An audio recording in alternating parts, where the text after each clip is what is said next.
Si preguntamos a un grupo de creyentes que se dirigen al culto de su iglesia el domingo, ¿qué se supone que van a hacer allí? Es muy probable que la mayoría responda: voy a adorar a Dios.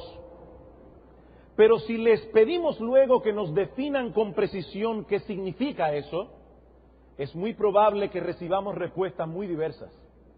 Y es que no todos los cristianos poseen conceptos claros de lo que es la adoración, y mucho menos de lo que Dios prescribe en su palabra para que su pueblo le adore. Ahora bien, tomando en cuenta que fuimos creados y redimidos para la gloria de Dios, y que adorarle a Él es nuestra razón de ser como iglesia, hermanos amados, los creyentes no podemos darnos el lujo de ser ignorantes en lo tocante a este asunto. La Biblia nos advierte que existe la posibilidad de que nuestro Dios sea adorado en vano, y aún de que Él puede ser profundamente ofendido con nuestra adoración, como aprendemos en la historia de Nadab y Abiú en Levítico capítulo 10. ¿Qué significa adorar a Dios? Debemos suponer que cada cristiano debe determinar el qué y el cómo de la adoración, confiando en alguna especie de intuición o gusto espiritual. ¿O ha dado Dios indicaciones claras en su palabra del tipo de adoración que es aceptable en su presencia? Ese es el tema que comenzaremos a exponer a partir de este domingo en una serie de sermones que hemos titulado La adoración y la alabanza a Dios en el culto público. La adoración y la alabanza a Dios en el culto público. Pero antes de pasar a considerar el tema de hoy, permítanme hacer algunas observaciones preliminares a modo de introducción. En primer lugar, al abordar este tema, nosotros estamos conscientes de que estamos tocando un asunto muy controversial.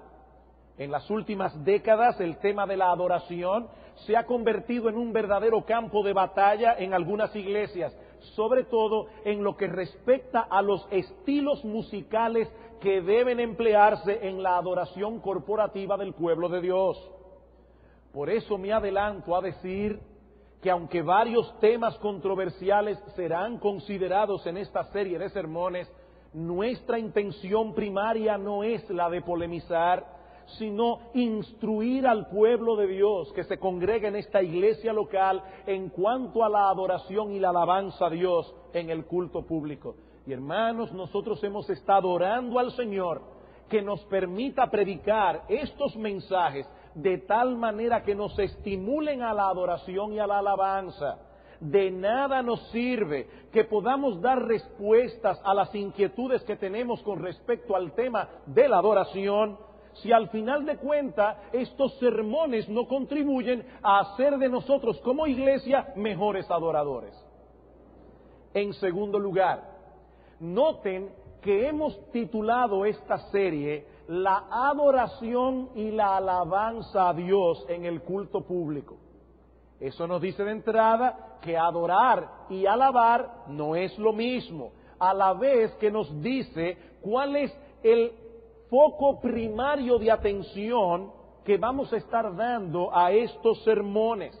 No vamos a estar hablando acerca de la adoración en sentido general, sino de la adoración que nosotros como iglesia tributamos a Dios en el culto público. Todas las cosas que hacemos como creyentes debemos hacerlas para la gloria de Dios, aun sea comer o beber, dice Pablo en 1 Corintios capítulo 10 versículo 31, pero no es de ese deber que estaremos hablando en estos sermones, sino de la adoración y la alabanza en nuestros cultos como iglesia. Por otro lado, noten, hermanos, el orden en que estaremos enfocando estos temas. Primero la adoración, luego la alabanza. Una cosa viene primero, la otra después. Lo que pensemos acerca de la adoración determinará el tipo de alabanza que tributamos a Dios en nuestros cultos. Sabemos que hay muchas interrogantes con respecto a la alabanza en la iglesia que tendremos que responder en su momento, pero debemos resistir la tentación de llegar rápidamente a esos temas sin haber establecido primero la base teológica que va a sustentar nuestra argumentación. Muchos creyentes sinceros tienen interrogantes con respecto a la alabanza en la iglesia, y esas interrogantes deben ser respondidas bíblicamente. ¿Cómo establecemos la diferencia entre una música apropiada para la alabanza a Dios y una que no lo es? Dado que la Iglesia de Cristo no se circunscribe a una cultura en particular, ¿por qué no podemos introducir en nuestras alabanzas elementos autóctonos de nuestra cultura como la güira y la tambora? ¿O por qué no podemos alabar a Dios con los ritmos típicos de nuestros países latinoamericanos si nosotros no somos anglosajones? El merengue aquí en República Dominicana, o con un buen mariachi en México, o a ritmo de rap o de salsa. Otra cosa, muchas iglesias en el día de hoy hacen uso de una alabanza más contemporánea en el culto de adoración. De hecho, a partir de la década de los 60 surgió todo un movimiento que ha sido llamado precisamente música cristiana contemporánea. ¿Existe algún problema con esos ritmos y estilos musicales? Después de todo, la música que acompaña nuestros himnos que hoy consideramos como tradicionales, alguna vez fueron música contemporánea. ¿Cuál es el problema de ponernos a tono con los ritmos y estilos musicales de nuestros días? ¿Ha dejado Dios en su palabra algunos principios que nos ayuden a trazar una línea clara de separación entre lo que es mundano e inapropiado para la alabanza a Dios y lo que no lo es? Otra pregunta. En los Salmos se nos exhorta a alabar a Dios con pandero y con danza y con otros elementos que esta iglesia no usa en sus cultos de adoración. ¿Hay alguna razón para esa omisión, o se trata de algún tipo de tradición eclesiástica que nosotros como iglesia medalaganariamente hemos adoptado? Muchas de estas interrogantes serán respondidas en su momento en esta serie de sermones. Pero hermanos, primero lo primero, antes de entrar a considerar estos asuntos particulares de la alabanza que tributamos a Dios como parte de nuestra adoración, lo primero que debemos hacer es detenernos a considerar la adoración en sí. Y eso es lo que comenzaremos a hacer en la mañana de hoy, respondiendo dos preguntas básicas. En primer lugar, ¿qué es la adoración? Y en segundo lugar, ¿cuáles son los elementos indispensables de la verdadera adoración? La primera pregunta la responderemos en el presente sermón. La otra la veremos el domingo próximo, si el Señor lo permite. Veamos entonces, en primer lugar, ¿qué es la adoración? Tú viniste hoy, mi amado hermano, a esta iglesia a adorar a Dios. ¿Eso qué significa? Con la adoración ocurre lo mismo que con muchos otros conceptos de las Escrituras. Muchas personas presuponen saber lo que es, pero pocos podrían definirlo con precisión. Y si no sabemos en qué consiste una cosa, tampoco podremos saber si lo que estamos haciendo es lo que se supone que nosotros debemos hacer haciendo esa cosa. Quizá la definición más simple que podemos dar de adoración es rendir honor a un ser superior. Y yo quiero en esta mañana que los niños que están en medio nuestro salgan de aquí conociendo esta definición. Así que niños, yo lo voy a repetir una vez más, por amor a ustedes y por amor a nosotros los adultos que ya tenemos cierta edad y también se nos olvidan las cosas. ¿Qué es la adoración? Es rendir honor a un ser superior, que nosotros consideramos como superior. Puede tratarse de un ídolo, hay personas que adoran ídolos, o puede tratarse del Dios vivo y verdadero. Pero el meollo, la esencia de la adoración es rendir tributo, honor, reverencia, respeto, alabanza, gloria a un ser superior. Las dos palabras que más comúnmente se usan en las Escrituras para referirse a la adoración, tanto en el Antiguo Testamento como en el Nuevo, conllevan la idea de doblegarse, postrarse, reverenciar. De hecho, es una palabra que se usaba para hablar de cómo los perros se agazapan y le besan la mano a su amo. La palabra, de hecho, significa literalmente en griego besar la mano como señal de respeto. Así que la adoración implica el reconocimiento de la grandeza de aquel que es adorado. Por eso, hermanos, es que la única adoración digna de ese nombre es la que el creyente le tributa a Dios y a nadie más. Cuando nosotros atribuimos gloria a otro ser fuera del Dios vivo y verdadero que se nos revela en la creación y que se nos revela en su palabra, estamos dando una vana gloria. Una gloria sin base, una gloria sin contenido. Estamos concediendo una honra inmerecida porque solo Dios es digno de ser alabado, de ser adorado. Cuando Satanás tentó a Cristo en el desierto y le ofreció todos los reinos de este mundo, si postrado me adorares, el Señor le respondió, vete Satanás, porque escrito está, al Señor tu Dios adorarás y a Él solo servirás. Y en Apocalipsis capítulo 4, al apóstol Juan le fue mostrada una visión, la adoración que se tributa a Dios en el cielo. Y dice que él vio seres celestiales postrados delante del Señor y diciendo, digno eres de recibir la gloria y la honra y el poder, porque tú creaste todas las cosas y por tu voluntad existen y fueron creadas. Hermanos, solo nuestro Dios posee las características que lo hacen digno de recibir este tipo de homenaje de parte de sus criaturas. De Él, por Él y para Él son todas las cosas. Por lo tanto, dice Pablo en Romanos 11:36, que a Él y solo a Él sea la gloria por los siglos de los siglos. ¿Qué es entonces la adoración? Es el reconocimiento de la grandeza de Dios y la reacción que eso debe provocar en nosotros. Por eso alguien definió la adoración como la ocupación del corazón, no con sus necesidades, ni siquiera con sus bendiciones, sino con Dios mismo. Es el corazón ocupado, no de sus necesidades, ni siquiera de sus bendiciones. Es el corazón ocupándose de Dios. La adoración se enfoca en el ser de Dios y no únicamente en lo que Dios hace. Nuestro Dios es intrínsecamente digno de toda gloria, toda honra, todo honor y toda obediencia. Y el hombre fue creado como un ser a imagen y semejanza de Dios, poseyendo un alma racional con el propósito de poder tributar a Dios esa adoración que es digna de Él. En un libro sobre la adoración, escrito por un autor llamado Alfredo Gibbs, él da la siguiente ilustración para que podamos diferenciar entre la oración, la alabanza y la adoración.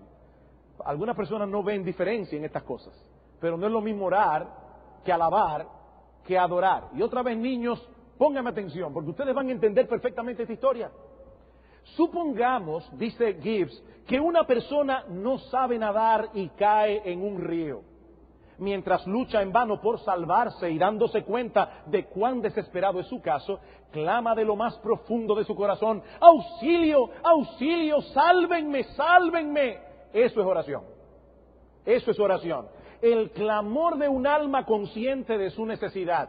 Por eso decía un puritano que la miseria adoctrina a una persona maravillosamente en el arte de la oración. La miseria. Solo tenemos que apercibirnos de nuestra miseria y de nuestra necesidad para aprender a orar.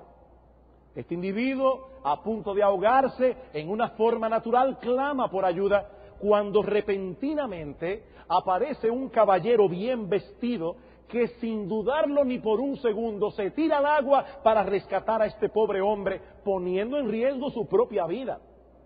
La respuesta de la persona salvada es inmediata, llena a su Salvador de alabanza y exclama, ¿cómo podré jamás expresar mi gratitud hacia usted por su acto de arrojo al salvar mi vida? Gracias, 10,000 veces gracias. Eso es alabanza.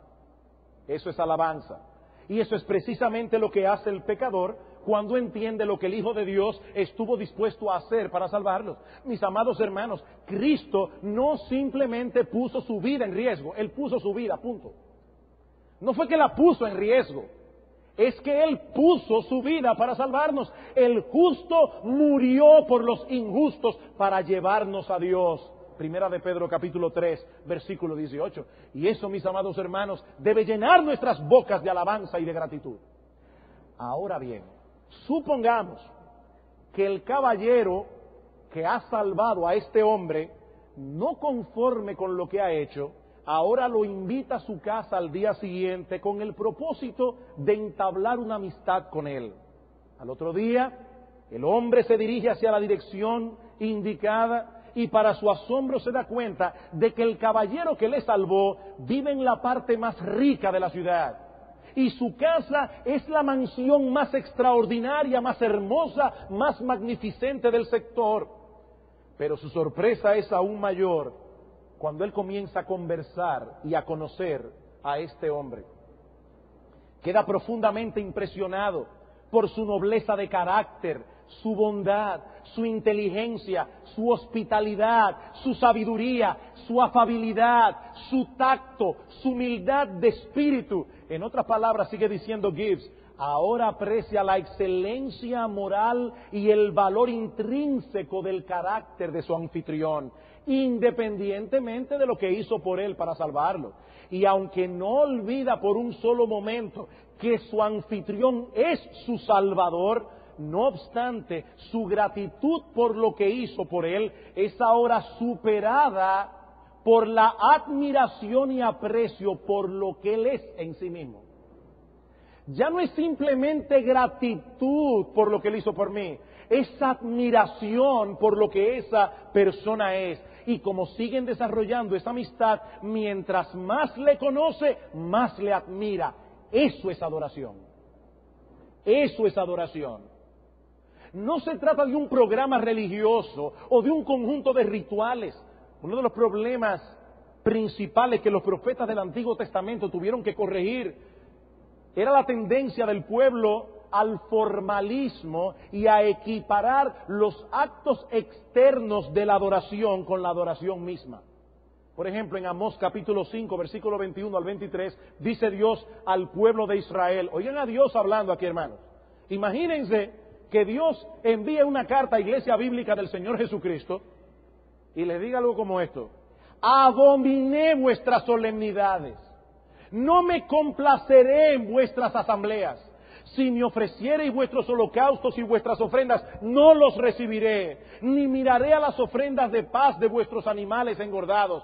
Quita de mí la multitud de tus cantares, pues no escucharé la salmodia de tus instrumentos. ¡Wow! ¡Qué duro! Y eso fue lo que Dios le mandó a decir al pueblo a través de Amós. Dile al pueblo que a mí me enferman sus cultos. Eso es lo que está diciendo. Me enferman sus cultos. Ellos estaban haciendo lo que estaban supuestos a hacer. Se reunían en el día establecido, presentaban sus sacrificios y sus cánticos de alabanza, pero Dios no estaba recibiendo ninguna de esas cosas con agrado. ¿Por qué? Porque era un ritual sin corazón, sin un verdadero deseo de agradar a Dios. Por el contexto de Amós capítulo 5, nosotros sabemos que esos judíos mostraban con sus vidas que Dios no era importante para ellos.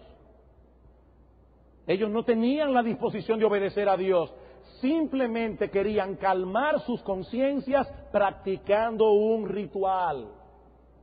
Ya fui al templo, Señor, el sábado, ya llevé mi becerro, ahora déjame tranquilo, ya yo cumplí. Cumplimiento. ¿De dónde procede esa palabra? De cumplo y miento. Ya cumplí, pero fui sencillamente sin interés. Ese fue el mismo problema que el Señor Jesucristo enfrentó durante su ministerio terrenal. En Mateo capítulo 15, versículos 7 al 9, Jesús acusó a los fariseos de hipocresía y de honrar a Dios en vano, porque lo hacían de labios, pero no de corazón. Amados hermanos, la verdadera adoración es algo que ocurre esencialmente en el corazón. No se trata de llevar a cabo un ritual, sino de algo que envuelve todo nuestro ser interior, nuestro intelecto, nuestra voluntad, nuestras emociones. La verdadera adoración implica un reconocimiento de la grandeza y majestad de Dios, así como un corazón maravillado y postrado ante esa grandeza. Y tiene como punto de partida, como decíamos, con los himnos que se cantaron en esta mañana, no lo que nosotros hacemos por Dios, el punto de partida es lo que Dios hizo por nosotros. Él se reveló en su creación y en su palabra. Él tomó la iniciativa, se reveló y diseñó un plan de salvación para que nosotros pudiésemos reconciliarnos con Él y acercarnos a Él a través de la vida, muerte y resurrección de su Hijo, nuestro Señor Jesucristo.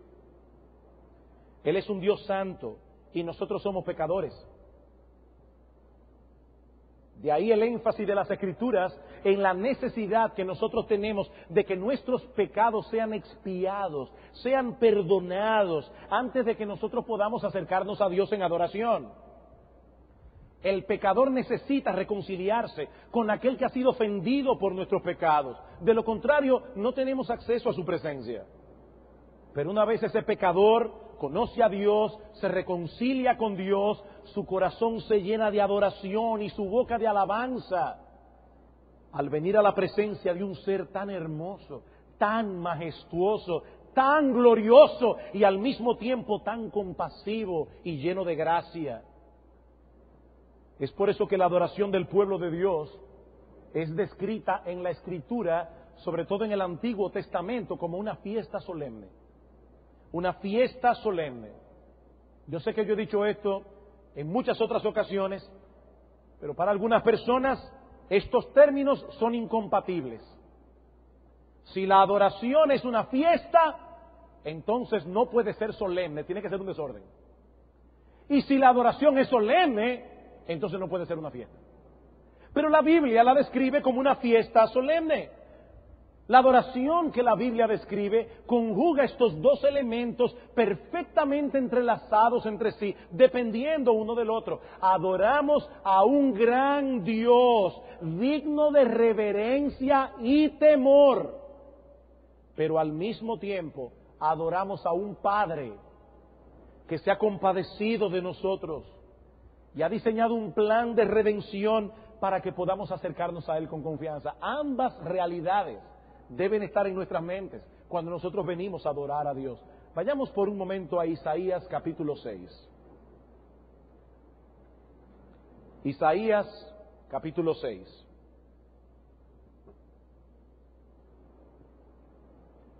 Vamos a leer los versículos 1 al 8. En el año que murió el rey Usías, vi yo al Señor sentado sobre un trono alto y sublime, y sus faldas llenaban el templo. Por encima de él había serafines, cada uno tenía 6 alas, con 2 cubrían sus rostros, con 2 cubrían sus pies y con 2 volaban. Y el uno al otro daba voces diciendo: Santo, Santo, Santo Jehová de los ejércitos, toda la tierra está llena de tu gloria. Yo no voy a entrar en una consideración profunda de este pasaje. Solo quiero hacer notar el impacto que tuvo en Isaías esta visión de la gloria de Dios. Isaías nos dice que él tuvo esta visión en el año que murió el rey Usías. Usías había sido rey en Judá por 52 años y fue uno de los más grandes líderes de la historia de Israel. Debemos suponer que la muerte de este hombre, que había reinado por tantos años y que había traído tanta prosperidad a la nación, causó un impacto tremendo en el pueblo. Pero ese mismo año, Dios abrió los ojos de Isaías para que él pudiera mirar más allá del panorama político, un destello de la gloria y majestad de Dios. Isaías tuvo una visión de la gloria de Dios. Y esa visión actuó como un foco potente que hizo ver al profeta no solo la gloria de Dios, sino también su propia bajeza. Si los mismos serafines, seres angelicales de un alto rango, si estos mismos serafines que están alrededor del trono, con 2 alas se cubren el rostro, porque no pueden contemplar a cara descubierta a ese Dios 3 veces santo, ¿cómo puede un hombre mortal, lleno de pecado, estar en pie delante de Él? Es esa perspectiva de la santidad que lleva a Isaías a exclamar en el versículo 5, entonces dije, ¡ay de mí, que soy muerto! Y la palabra hebrea significa literalmente soy deshecho, porque siendo hombre inmundo de labios y habitando en medio de pueblo que tiene labios inmundos, han visto mis ojos al Rey, Jehová de los ejércitos. Isaías se sintió deshecho ante la grandeza y santidad de nuestro Dios. Siendo nosotros lo que somos, criaturas del polvo, seres imperfectos, ¿cómo podemos tener comunión con un Dios 3 veces santo? Pero ahí es donde entra la compasión y la misericordia de Dios en escena. Versículo 6. Y voló hacia mí uno de los serafines. Recuerden que es una visión. Esto no sucedió literalmente. Es una visión. Y voló hacia mí uno de los serafines, teniendo en su mano un carbón encendido, tomado del altar con unas tenazas, y tocando con él sobre mi boca, dijo, he aquí que esto tocó tus labios, y es quitada tu culpa y limpio mi pecado. ¿Saben qué es esto, hermano? Hermanos, esto no es otra cosa que una versión antiguo testamentaria de 1 de Juan 1:9. Si confesamos nuestros pecados, Él es fiel y justo para perdonar nuestros pecados y limpiarnos de toda maldad. El profeta confesó, fue perdonado. Y esta experiencia del perdón divino lo levantó de su postración para hacer de él un instrumento útil en las manos de Dios. Por eso, cuando Dios pregunta en el versículo 8, ¿a quién enviaré y quién irá por nosotros? ¿Qué hizo Isaías? ¡Ay, yo no puedo, Señor, yo soy un hombre inmundo de labios! Había que levantarle ahora el autoestima a Isaías. Se ve que llevarle un psicólogo para que lo ayude, porque esa visión de la gloria de Dios lo había aplastado. No, hermanos. Todo lo contrario, este hombre habiendo visto la gloria de Dios, habiendo visto su pecado, pero habiendo experimentado el perdón de ese gran Dios, lo primero que dice es, heme aquí, Señor, envíame a mí. Heme aquí, envíame a mí. Así que la visión produjo asombro por la majestad de Dios, pero al mismo tiempo produjo convicción de pecado. La convicción guió a la confesión al perdón. Y de ese modo el profeta fue equipado para adorar y servir a Dios como Él merece ser adorado y ser servido. En otras palabras, lo que estoy diciendo es que Isaías fue deshecho para ser rehecho. Isaías fue deshecho para ser rehecho. La visión de la grandeza y majestad de Dios le permitió tener una visión más apropiada de sí mismo. ¿Saben por qué hay personas que sufren de vanagloria, de ese virus mortal? Porque solo se comparan con otros seres tan insignificantes como Él. No, mi amigo, compárate con Dios. Y verás que esa gloria que tú crees que tienes es una vana gloria. Y eso fue lo que Isaías entendió. Y eso contribuyó por contraste a una visión más clara de la grandeza y majestad de la gloria de nuestro Dios. Miren lo que estoy diciendo. La visión produce confesión. Y eso a su vez nos ayuda a tener una mejor visión. Veo a Dios, conozco a Dios, veo su grandeza, veo mi bajeza. Y viendo mi bajeza, ahora puedo entender mejor su grandeza. Y ese proceso dura toda la vida. Y ese mismo proceso lo encontramos en el Nuevo Testamento. En el Nuevo Testamento. Aunque los creyentes del Nuevo Pacto tenemos más libertad que los creyentes del Antiguo para acceder a la presencia de Dios, porque Cristo es mediador de un mejor pacto, fundamentado en mejores promesas, dice la epístola a los Hebreos. Hermanos, eso no quiere decir que nuestra adoración pueda ser menos solemne y menos reverente. No, todo lo contrario. Todo lo contrario. Con la luz que nos brinda el Nuevo Testamento, nosotros podemos ver más claramente la santidad de Dios y lo horrendo de nuestro pecado, y eso a su vez nos prepara para dar a Dios una adoración más gozosa, pero también más reverente. Pocos pasajes del Nuevo Testamento presentan esto en una forma más impresionante que Hebreos capítulo 12. Hebreos capítulo 12. De hecho, en el Nuevo Testamento nosotros tenemos una versión de Isaías 6.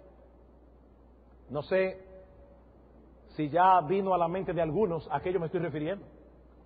Pero en una ocasión el Señor Jesucristo estaba en la playa y le dice a los discípulos: boga mar adentro, vamos a pescar. Y el apóstol Pedro dice: Señor, nosotros hemos estado la noche entera pescando y no sacamos ni un guppy, no pescamos nada. Cristo dice: boga mar adentro y tiren su red. Pedro dice: bueno, Señor, en tu palabra echaré la red. Y dice que ellos echan la red y cuando la sacan del agua había tantos peces que las redes se rompían. Y en el ajetreo ellos llaman a otros pescadores para que vengan y ayuden. Pero repentinamente Pedro se da cuenta de lo que acaba de ocurrir. ¿Y qué hace? Cae postrado delante de Cristo y dice: apártate de mí, yo soy un hombre pecador. ¿Qué sucedió allí? Lo mismo que Isaías 6. Pedro dice: si este hombre es capaz de mirar debajo del agua y ver dónde están los peces y aún guiar esos peces a la red, ese hombre está viendo mi corazón. Apártate de mí, Señor, yo soy un hombre pecador. Eso es lo que ocurre cuando un hombre tiene contacto con la gloria de Dios.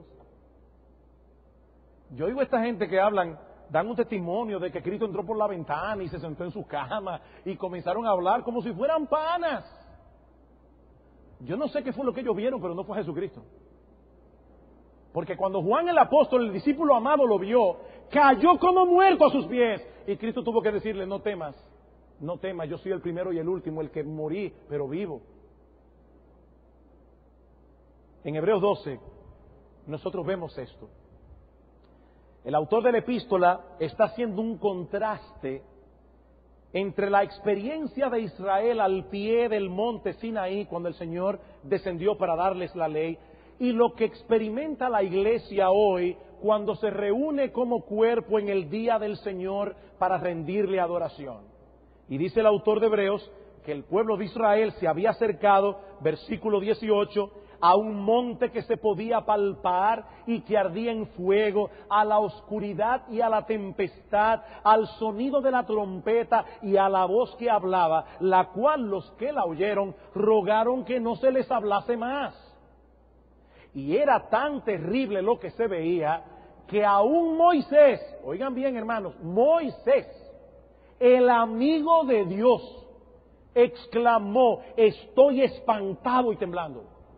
Dice el autor de Hebreos: no fue a ese monte que ustedes se acercaron, sino que como iglesia nos hemos acercado al monte de Sión, versículo 22, a la ciudad del Dios vivo, Jerusalén la celestial, a la compañía de muchos millares de ángeles, a la congregación de los primogénitos que están inscritos en los cielos, a Dios, el juez de todos, a los espíritus de los justos hechos perfectos, a Jesús, el mediador de un nuevo pacto, y a la sangre rociada que habla mejor que la de Abel.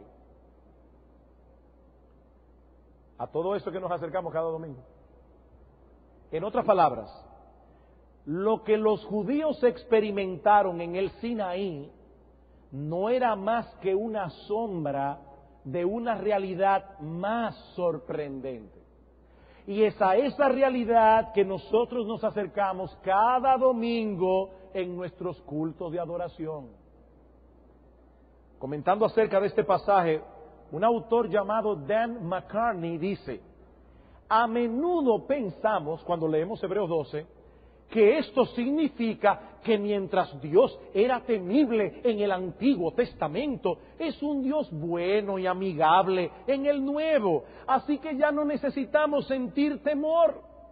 Pero ese no es el proceso de argumentación del autor de la carta a los Hebreos. Su punto es que aunque la adoración en la temprana historia de Israel era tan temible que aún Moisés estaba aterrorizado, la realidad es aún más gloriosa que lo que Moisés pudo percibir y por lo tanto debería evocar una reverencia mayor.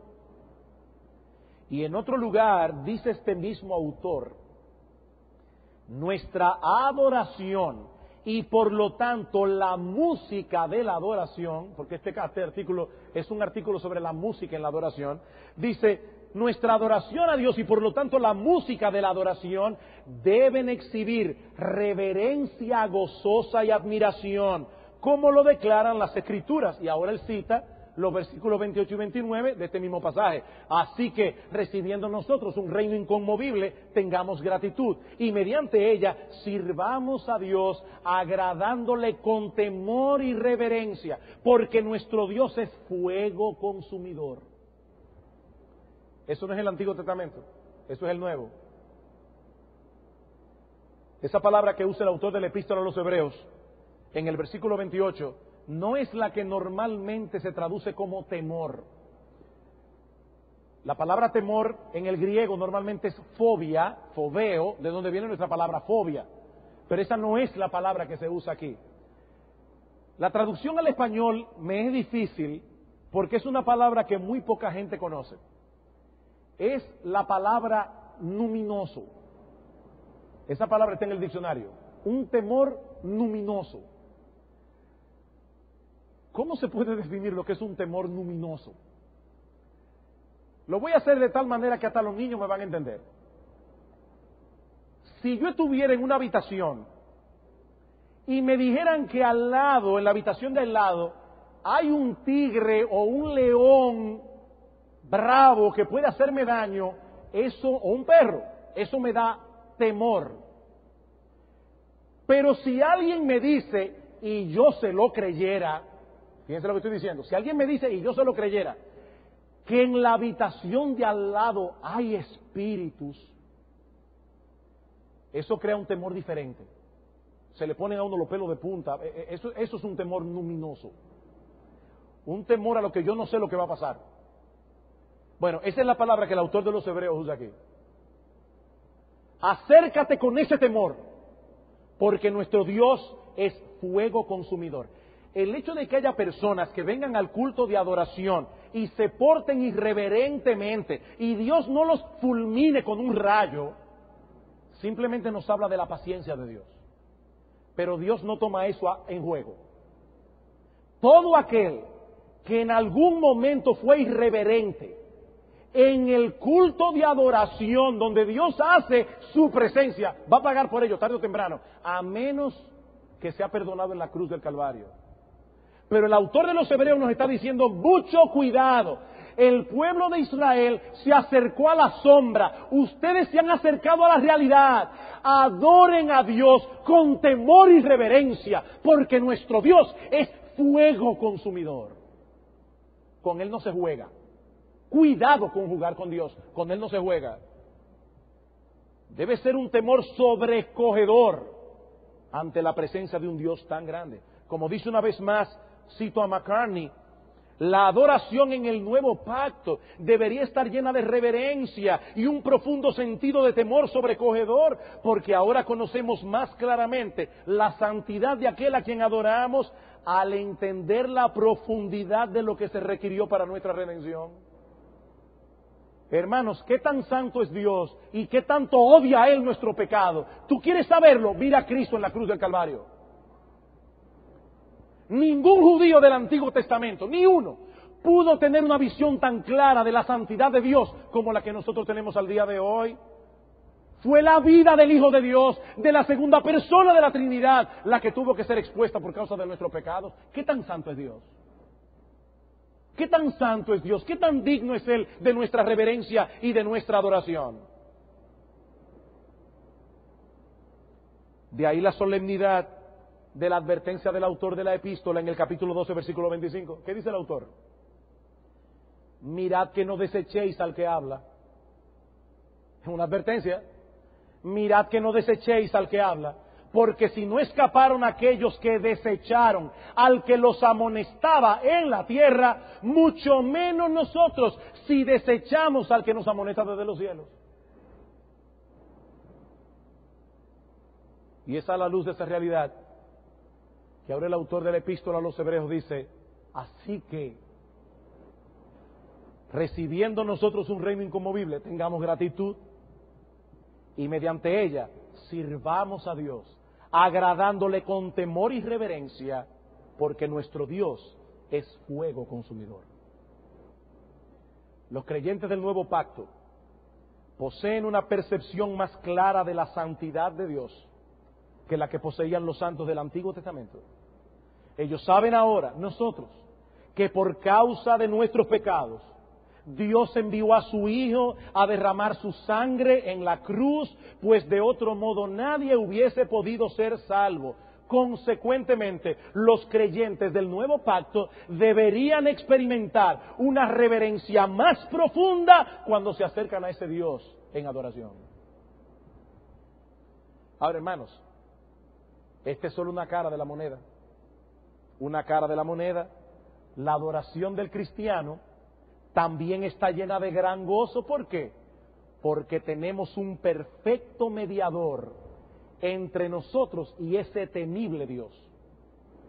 Tenemos un perfecto mediador, dice McCartney, la verdadera adoración está llena de gozo, precisamente porque está apercibida de cuán temible es aquel a quien adoramos y cuán grande es el privilegio que se nos ha dado al permitírsenos acercarnos a Él.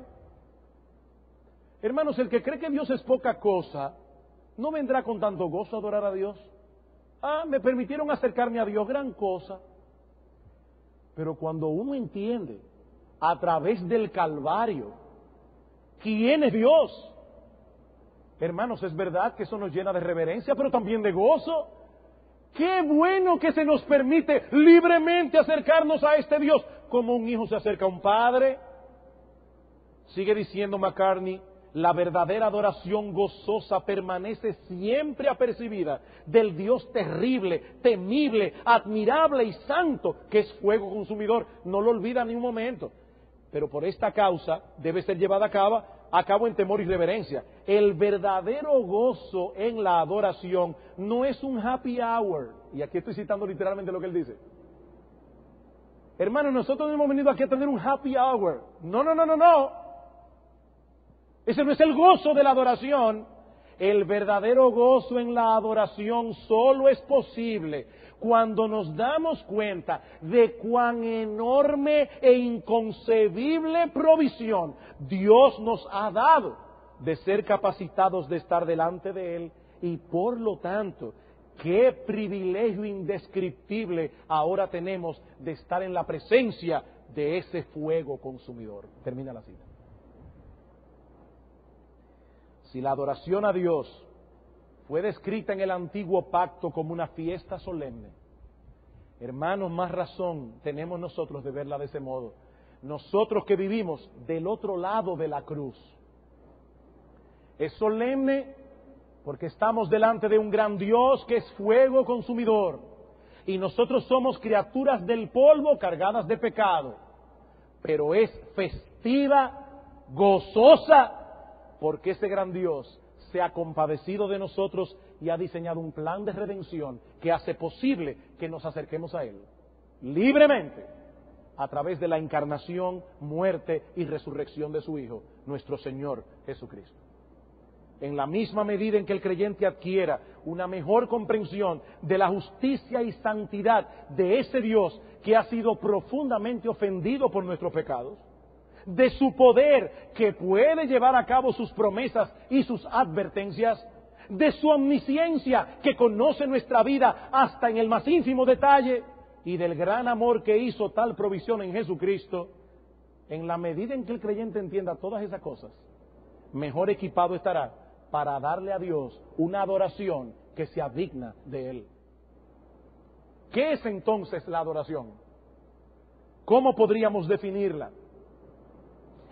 A la luz de lo que hemos visto hasta ahora, podemos decir que la adoración es el homenaje que la criatura admirada rinde a Dios de corazón al contemplar por la fe su santidad, su grandeza, su majestad y su valor superlativo en contraste con la bajeza, pequeñez y pecaminosidad de sus criaturas. Y es de ese sagrado y deleitoso deber que estaremos hablando en esta serie de sermones, enfocando primariamente el culto de adoración que como iglesia rendimos al Señor en el día del Señor.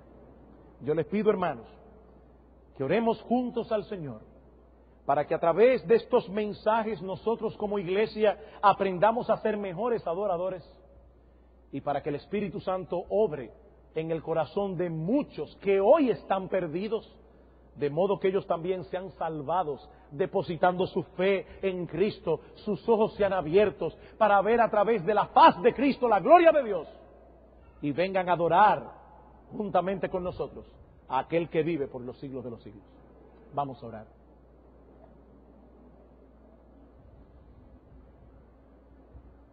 Padre, nosotros te damos muchas gracias por habernos dado en esta mañana la oportunidad de ver a través de tu palabra un pequeño destello de tu gloria. Tú sabes, oh Señor, cuán incapacitados nos sentimos para poder expresar en todo su sentir lo que realmente significa adorarte a ti. Suple tú, oh Dios, lo que a nosotros nos hace falta, y enseña a los miembros de Iglesia Bíblica del Señor Jesucristo a ser mejores adoradores. Oh Padre bendito, también te pedimos por aquellos que están muertos en sus delitos y pecados. Oh Dios, ábreles los ojos para que ellos vean tu gloria, para que ellos vean tu grandeza, para que ellos vean tu belleza y tu majestad, y vengan a través de Cristo y se postren delante de ti para adorarte en espíritu y en verdad. Alabado seas, oh bendito Rey, en Cristo nuestro Salvador. Amén.